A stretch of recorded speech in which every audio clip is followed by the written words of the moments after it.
Hey y'all, welcome to Camirra's Kitchen. Today we are doing a red velvet cream cheese pound cake, and we're gonna put a little swirl of cream cheese in the middle. Baby, this is the best recipe for this pound cake on the internet. Look, go ahead and give me a thumbs up because you know it's about to be good. Let's go ahead and get started. We're gonna go over some of these ingredients. Hey y'all, so we're gonna go over the ingredients for the cake. So first off, I have 5 eggs. I've already cracked them. These are room temperature. I have 8 ounces of cream cheese. Now, 6 ounces I'm gonna put inside the whole batter of the cake. And then the other 2 ounces that I've separated, we're gonna put this just in the cream cheese swirl. Of course, we are using 3 sticks of butter. Now, 2 of mine are unsalted. 1 of them is salted. It's just because of what I had, okay? You use what you have, okay? I have 1/4 of a cup of buttermilk, but I've put 1/2 teaspoon of vinegar inside of it. Now, it was already buttermilk and I added extra vinegar.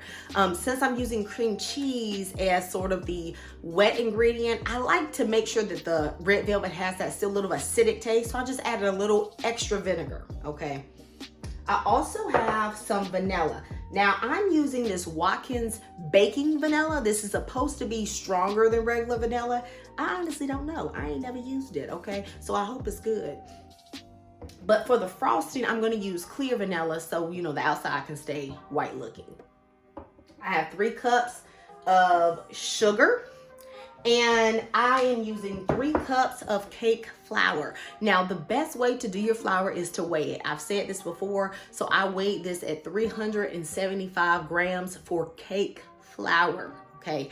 And I have 1/2 teaspoon of baking soda, and I have 1/2 teaspoon of kosher salt. If you don't have a scale, you can just do 3 cups, all right? Don't let it stop you. I have 1/4 of a cup of cocoa powder for the red velvet part. And I'm using, of course, some red dye. I usually don't put dye in mine when I'm doing it. I just eat it the color it is because I don't care for all that dye, but I'm doing it for y'all. So we gonna dye it today. And anything else, I'll show you while we cook, okay? Like any pound cake, we're gonna start by creaming our butter and our sugar. Now, because we're using cream cheese, I'm actually going to put the cream cheese into the pound cake at this time as well and just cream everything together. You're gonna have to cream this for at least 5 to 7 minutes continuously because you need the air to get in it to get a really good pound cake.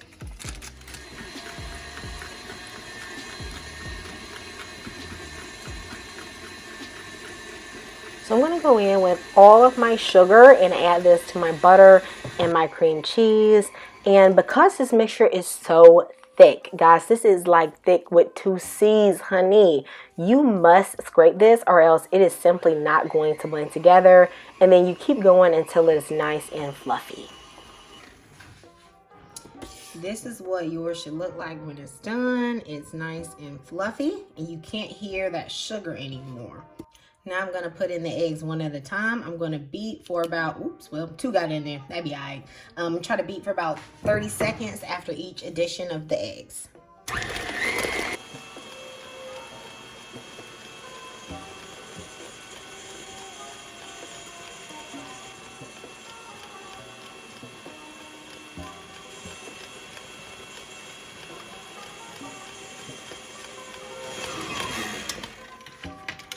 So at this point, I'm gonna go ahead and put in the baking vanilla. So that's this one. I'm gonna try for 2 teaspoons of this. Oh, this is brown and thick. Okay, look good, smell good. I'll taste it, see if I want another one. But this is supposed to be extra strong, so I'm not gonna do too much.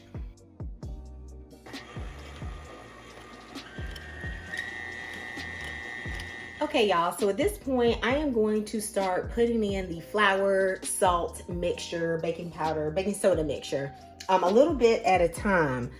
I'm gonna just go in with a cup scoop and place some of that in. We try to do like 1 cup at a time. Now, at this point, you do not want to let it mix vigorously. You want to do it slowly because you want it to go just until it is combined, not any more than that.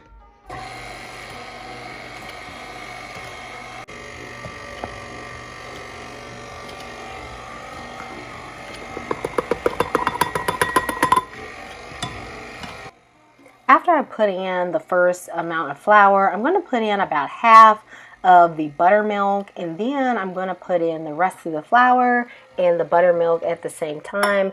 That buttermilk is really going to help loosen up this batter a little bit to help it blend. But since this batter is so thick, you are going to need to pause and not only scrape down the sides, but also if you can see there is like a big flour clump in the middle of your beater, you really have to knock that out so that you can get that to blend, or else your batter is not going to be mixed properly. You'll find that with these thick batters of cream cheese, that will often happen. The only way to avoid it would be to turn up the speed of the beater, but I don't want to do that because I don't want to overmix.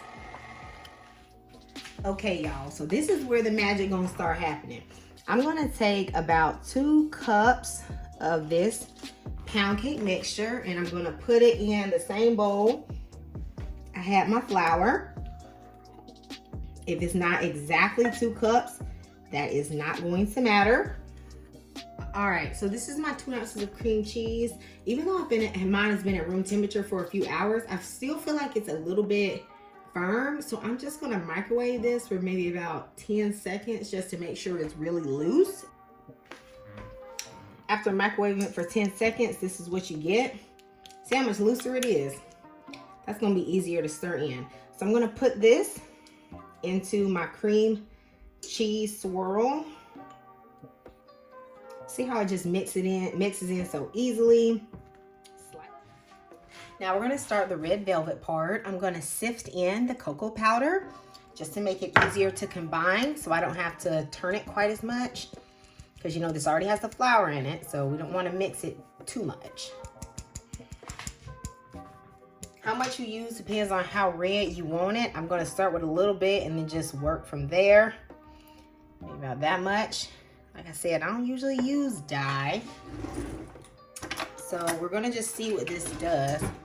Because when I'm eating it, I don't care about the color. So yeah, we'll just start with that.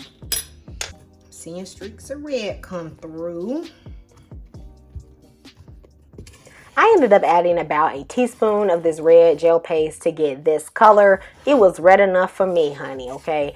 And then I went ahead and put this to the side, and I began to butter and flour my bundt pan. Of course, we just gonna use some good old Crisco and grease it up, as well as the nozzle. And then when I put my flour in, I like to knock the flour right on the nozzle because that's the hardest part to get the flour on.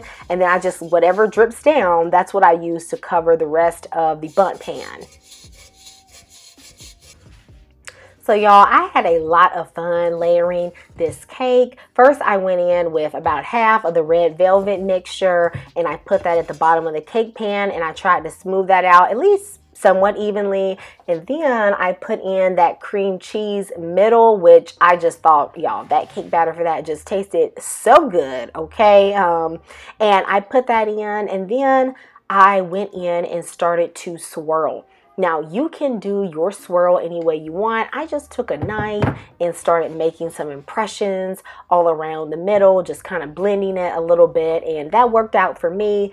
And guys, how about you all just go ahead and let me know what other types of recipes you want to see on this channel. And it doesn't just have to be a pound cake. It can be anything that you like. I do try to take requests if I can fulfill them.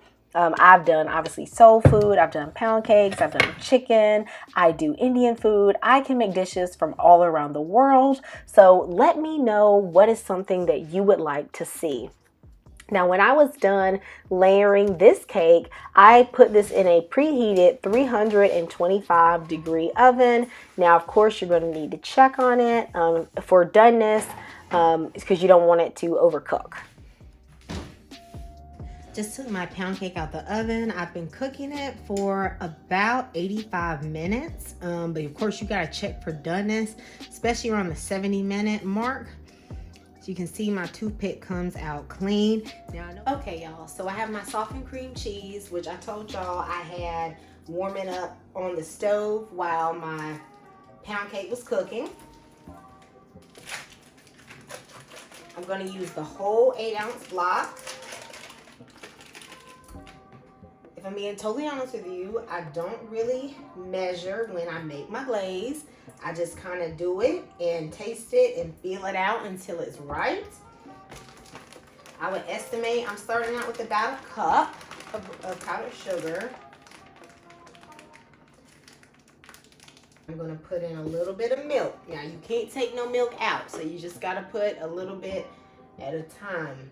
Maybe a tablespoon. Start out.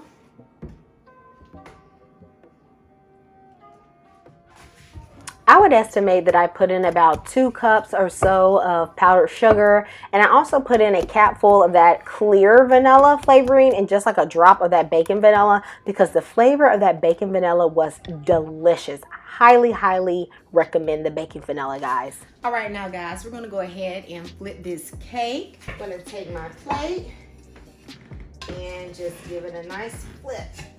Oh, perfect.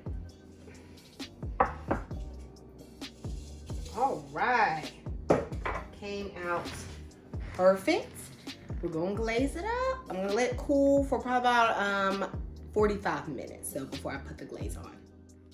This glaze was so thick, I essentially had to go in and sort of spread it around, somewhat similar to a frosting, but definitely much easier than a frosting. I don't really mess with frosting like that. Most of the time, I'm just gonna go for a glaze because to me, it's just so much easier. But this one was super thick and made a really nice coating on the top of this cake that everybody just loved. And that bacon vanilla gave it a wonderful taste. I allowed my cake to sit for about 30 minutes before cutting it, just to let the glaze just harden just a little bit. And here I am going in with the knife. Y'all, it is time to reveal the inside. This was such a beautiful cake and it was so moist. That cream cheese in the middle just makes this cake so special. You have got to make this. Please let me know in the comments if you plan on doing so. I pray you all will be blessed and I love all of you. And please check out some more of my pound cake recipes on my channel. I will link them in the video and I'll see you next time. Goodbye.